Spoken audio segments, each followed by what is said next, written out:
Studio Mirganj. Urgent बार Shubham films.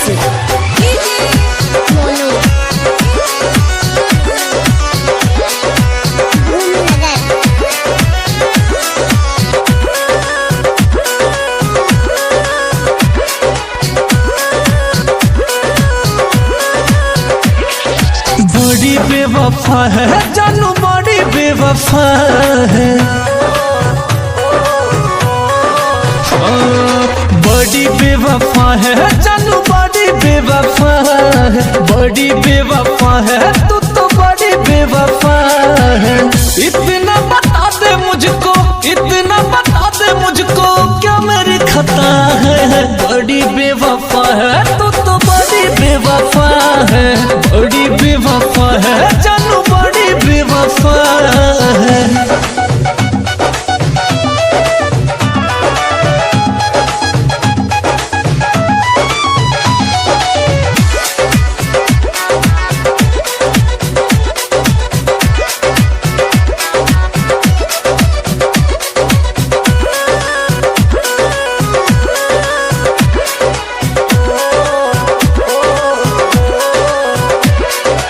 सोचा नहीं था कभी दिन ऐसा आएगा, डोली में बिठा के कोई और लेके जाएगा।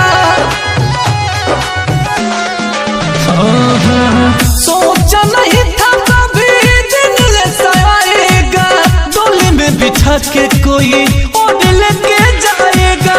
दिल से निभाया तूने, दिल से निभाया तूने, ये तेरी जफा है।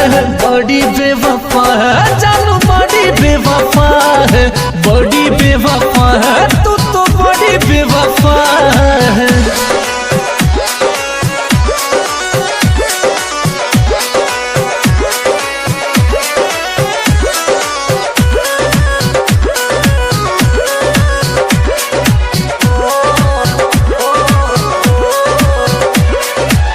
भोली भाली लगती तू कितनी मासूम है, होठों पे लाली नहीं रेत का खून है।